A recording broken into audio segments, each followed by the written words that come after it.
Hello everyone, welcome to IFS. तो कैसे हो आप लोग सब? आप सभी का स्वागत है आईएफएस के इस यूट्यूब चैनल पर जिसका नाम है IIT JAM CAT B CUET PG YouTube channel. और मैं हूं मोहित पाटीदार और आज हम बात करने वाले हैं sweat PG regarding study method क्या होना चाहिए, आपको किस तरीके की टेक्निक अपनाना चाहिए so that you will qualify CUET PG 2025 exam, यानी कि common university entrance test for post graduation के एग्जाम। अब जिस भी ठीक है स्ट्रीम में आप ये एग्जाम दे रहे हो, चाहे आप physiology, zoology, botany, microbiology, biochemistry, plant biotechnology या लाइफ साइंस किसी भी स्ट्रीम में दे रहे हो, बट ये स्टडी मेथड अपनाओगे तो ज़्यादा कारगर और ज़्यादा फायदेमंद, ठीक है, ये साबित होगी आपके लिए। क्योंकि कहीं ना कहीं हमें top notch well recognised institute चाहिए, हमें एक अच्छा स्कूल लाना होगा, राइट। और अच्छा स्कूल आने के लिए हमें पढ़ना होगा। किस तरीके से हमें पढ़ना है वो स्टडी मेथड मैं आपको आज के इस सेशन में बताने वाला हूँ। तो चलिए स्टार्ट करते हैं without any delay. First, effective study technique क्या होती है, किस तरीके से आपको पढ़ना है, रिवाइज करना है सो दैट आपके एग्जाम में अच्छा स्कोर आए, क्वालिफाई हो एग्जाम और एक अच्छा इंस्टीट्यूट आपको मिल सके। देखो, सबसे पहले मैं ये मान के चल रहा हूँ कि आपने हमारा रिकॉर्डेड कोर्स ले रखा है, ठीक है। यदि आपने हमारा रिकॉर्डेड कोर्स लेकर नहीं रखा है तो आप हमारा रिकॉर्डेड कोर्स ले सकते हैं, ठीक है, जो कि अवेलेबल है botany, zoology, microbiology, biochemistry, life science, plant biotechnology के लिए। इस रिकॉर्डेड कोर्स के साथ आपको हम टेस्ट सीरीज भी देते हैं, ठीक है। ये dedicated sweat page recorded course है, टेस्ट सीरीज इंक्लूडिंग होकर मिलती है। यदि आप चाहते हो कि सिर्फ हमें टेस्ट सीरीज भी लेना है तो अलग से टेस्ट सीरीज में भी आप हमारे इनरोल कर सकते हो।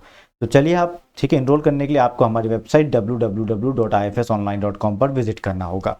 अब देखो ज़रा, अब मैं आपको बोल रहा हूँ आपने हमारा रिकॉर्डेड कोर्स लेकर रखा, आपने हमारा लेक्चर देखा, ठीक है। अब लेक्चर देखने के बाद कोई यूनिट, कोई स्पेसिफिक टॉपिक जो भी आप रिवाइज कर रहे हो, जो भी आप पढ़ रहे हो, ठीक है, आपने वो लेक्चर देखा, तो after attending the lecture revise the current topic on daily basis from IFS. ध्यान रखिएगा। अब कहने का मतलब सर अभी अभी तो लेक्चर देखा था, दोबारा हम उसको क्यों पढ़े, उसको कहते हैं हम रिवीजन, ठीक है। तो जब भी कोई लेक्चरर, ठीक है, कोई भी फैकल्टी आपको पढ़ाती है, ठीक है, जब उनका कंप्लीट होता है तो अपने एंड से सेम डे आप रिवाइज करिए कि आपने कितना समझ में आया, आपको आपने कितना पढ़ा, क्योंकि उससे पहले तो हमने आपको पढ़ाया था, ठीक है। आपने तो सिर्फ बैठकर समझा या समझने की कोशिश की थी, पर कितना समझ में आया या नहीं आया तो फिर आप पढ़कर उसे और बेहतर तरीके से समझ लेते हो। इसलिए आपको उस, ठीक है, जो भी टॉपिक आप पढ़ रहे हो हमसे उसको रिवाइज कीजिए सेम डे, ठीक है। पहला revision on the same date और सेम डे। उसके साथ आपको अब वो रिवीजन हो चुका है तो उससे रिलेटेड क्वेश्चन प्रैक्टिस करना चाहिए। तो do question practice PYQ on daily basis. यदि उससे रिलेटेड पीवाईक्यू नहीं आए हैं तो आईएफएस के ऐप पर प्रैक्टिस क्वेश्चंस दिए हुए हैं उस टॉपिक से रिलेटेड, आप उन्हें सॉल्व करिए, ठीक है। क्योंकि स्वेट पीजी को एग्जाम को आए हुए 3 ही साल हुए हैं, एग्जाम अभी स्टेबल हुआ नहीं है और एग्जाम में जितने भी टॉपिक पूछे जाते हैं उसमें से, मतलब एग्जाम में जितना भी सिलेबस उसमें हर टॉपिक से क्वेश्चन अभी तक नहीं पूछे गए हैं प्रॉपर तरीके से। इसलिए मैं बोल रहा हूँ कि पीवाईक्यू ना भी मिले तो आप प्रैक्टिस, क्या मालूम नेक्स्ट टाइम आ जाए, ठीक है। ठीक है, तो आपने क्या करा, अभी तक रिवाइज करिए। रिवाइज करने के बाद अब आपने क्वेश्चन प्रैक्टिस की पीवाईक्यू या फिर प्रैक्टिस क्वेश्चन से रिलेटेड। अब क्या करना है आपको, जो डेली बेसिस पे आपने ये किया, एक हफ्ता निकल गया, सैटरडे आया, सैटरडे के दिन आपने क्या करा कि कंप्लीट टॉपिक जो पूरे वीक में पढ़ा वो आपने, ठीक है, वीक में जो भी आपने पढ़ा है हमसे वो पूरे वीक का एक सैटरडे के दिन आप रिवाइज कर लो, पूरा टॉपिक रिवाइज कर लीजिए सैटरडे को। आपने सैटरडे को पूरा टॉपिक रिवाइज कर लिया, बेसिकली पूरा वीक रिवाइज कर लिया आपने सैटरडे को। क्यों? अब मैं बोल रहा हूँ कि सर पूरा वीक हम कैसे रिवाइज करेंगे, पूरा वीक बहुत आसानी से रिवीजन हो जाता है। अब हम आपको 2 घंटे तक, यदि हमारा एक 1 आवर का लेक्चर है, आप जब उसको रिवाइज करोगे तो उस 1 आवर के लेक्चर को जब आपको पढ़ने में 1 घंटा जरूर जाएगा, बट जब आप रिवाइज करोगे तो 20 मिनट्स में हो जाएगा। जब उसको आप या 20 या 25 मिनट्स में, 20 मिनट्स में मैक्सिमम, इससे ज़्यादा नहीं लगता।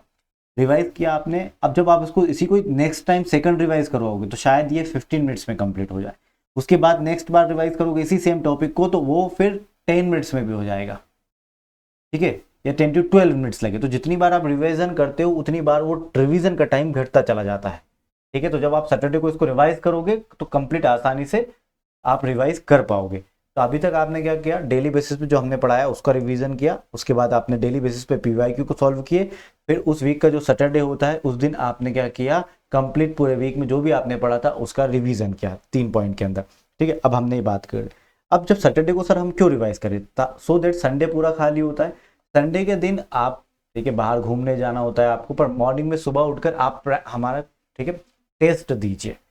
हमने आपको टेस्ट अलॉट करके रखा है और प्रैक्टिस क्वेश्चंस भी अलॉट करके रखा है। यदि आपको लगता है कि उस वीक में आपकी यूनिट कंप्लीट नहीं हुई है, ठीक है, तो आप प्रैक्टिस क्वेश्चन उस टॉपिक से रिलेटेड जितने भी प्रैक्टिस क्वेश्चंस हैं वो सॉल्व करिए।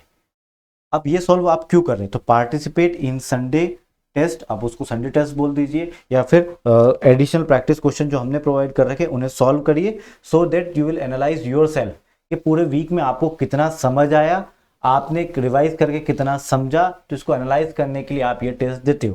संडे के दिन टेस्ट दिया आपने, फिर आप मस्त चिल होकर आपको जो काम करना है या कहीं घूमने जाना आप वो कीजिए। फिर मंडे से अगेन हमारा लेक्चर देखना आप स्टार्ट करिए सैटरडे तक, सैटरडे को फिर रिवाइज करिए, संडे को टेस्ट दीजिए, फिर दिन भर फ्री, आप अपना फिर नेक्स्ट इस तरीके से आपको शेड्यूल रखना है, ठीक है। अब मान लीजिए आपके 2 हफ्ते में, 1 हफ्ते में नहीं, 2 हफ्ते में आपकी एक यूनिट कंप्लीट हो गई, 2 वीक्स लगे आपको, एक यूनिट कंप्लीट हो गई। तो जब यूनिट कंप्लीट हो जाती है, तो जो यूनिट कंप्लीट होने के बाद, ठीक है, पूरा रिवीजन कीजिए फ्राइडे और सैटरडे में। यूनिट को रिवाइज करने में थोड़ा सा टाइम ज़्यादा लगेगा, तो 2 दिन में उसको रिवाइज करिए, ठीक है। अब रिवाइज करने के बाद आप संडे को यूनिट टेस्ट दीजिए, क्योंकि हमने जो टेस्ट सीरीज आपको प्रोवाइड करी उसमें यूनिट टेस्ट और मॉक टेस्ट दोनों है, तो यूनिट टेस्ट दीजिए। अब इस तरीके से सिलसिला आपने चलता रहा। अब आपको क्या करना है कि सारी यूनिट कंप्लीट हो गई, तो अब आप मॉक टेस्ट देना शुरू कर दो, ठीक है, मॉक टेस्ट देना स्टार्ट कर दीजिए, ठीक है। तो मॉक टेस्ट आप दे सकते हैं, क्लियर है। तो आपको ज़्यादा कुछ नहीं बताया मैंने, डेली बेसिस पे आपको रिवीजन करना है, क्वेश्चन प्रैक्टिस करनी है डेली बेसिस पे, ये करते रहे। हर संडे को एक और टेस्ट देना है, ठीक है, और सैटरडे को रिवाइज करना है कंप्लीट वीक का। इससे ऐसा आपने कर लिया तो आपका सबसे बेस्ट स्कोर होगा, आपकी सबसे अच्छी रैंक होगी, आप टॉप रैंकर होंगे। ध्यान रखना स्टडी टेक्निक। अब कुछ लोगों के बहाने ज़्यादा होते हैं, सर हमारी इंस्टीट्यूट की टाइमिंग मैनेज नहीं हो रही, स्टडी टाइम नहीं मिल पा रहा है, कब कब पढ़ने बैठे या कुछ। आपको डेली कंसिस्टेंसी के साथ पढ़ने बैठना है। थोड़ा बहुत जितना भी टाइम निकलता है उतना टाइम निकालिए, क्योंकि ऐसे टाइम अभी हर चीज़ के लिए, किसी चीज़ के लिए टाइम नहीं मिलता, हमें वो टाइम निकालना होता है, ठीक है। तो वो करिए, ओके। इसके अलावा हमने आपको और टाइम सेव करने के लिए आपको रिकॉर्डेड कोर्स प्रोवाइड किया, ये बहुत ज़्यादा आपका टाइम सेव करेगा। इसी के साथ आपका एक कम टाइम में एक बहुत अच्छा स्कोर आपके लिए आप लेकर आओगे हमारे इस रिकॉर्डेड कोर्स को पढ़कर, ओके। हमारा recorded course botany, zoology, microbiology, biochemistry, life science और प्लांट बायोटेक्नोलॉजी के अवेलेबल है। इसी के साथ यदि आपको अदर एग्जाम्स के बारे में पता करना है, या किसी भी एग्जाम की टेंटेटिव डेट्स, ठीक है, या कब होने वाला है, किस मंथ में होने वाला है, ये पता करना हो, उस एग्ज़ाम का पैटर्न पता करना हो, सिलेबस पता करना हो, PYQ को डाउनलोड करना हो, या फिर आपको क्वेश्चंस की प्रैक्टिस करना हो, ठीक है, free of cost, IFS app आपके लिए है, वन स्टॉप सॉल्यूशन लेकर आया है, जहां पर आपको ये सारा कंटेंट फ्री ऑफ कॉस्ट मिलता है। इसी के साथ we are result oriented institute, आपको हमारी वेबसाइट पर रिजल्ट मिल जाएगा, ठीक है। प्लीज़ रेफर द रिजल्ट, क्यों, क्योंकि आप ऐसा इंस्टीट्यूट सेलेक्ट कीजिए जो रिजल्ट ओरिएंटेड हो। इसी के साथ अभी तक आपने हमारा ऐप IFS का ऐप डाउनलोड नहीं कर रखा हो तो please download our app using this QR code, क्योंकि हमारा ऐप अवेलेबल है iOS और एंड्रॉइड डिवाइस दोनों के लिए। That's all from my end, thank you so much everyone, bye bye, take care and happy learning. यदि आपने चैनल को अभी तक सब्सक्राइब नहीं कर रखा हो तो चैनल को सब्सक्राइब कर लीजिएगा, वीडियो को लाइक ज़रूर करिएगा, क्योंकि फॉर मोर अपडेट्स मैं इसी चैनल पर लाता रहता हूँ, ठीक है। Bye bye, take care everyone.